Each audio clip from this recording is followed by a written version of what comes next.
Com compagines, sobretot a rodatge, aquesta feina de dirigir, però a l'hora d'interpretar? És gràcies a l'equip? Sí, és gràcies a l'equip.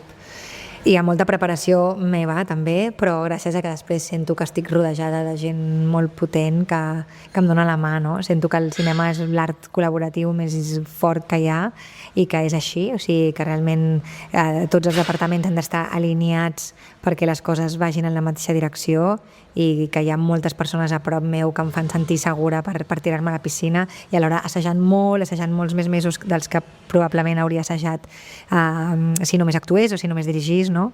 I el fet de fer els dos rols doncs, em fa fer una preparació més extrema i després també confiar en que és un personatge que he parit, que he escrit, que conec moltíssim i que entenc molt bé des d'on actua, no? Des d'on fa les coses i per què les fa.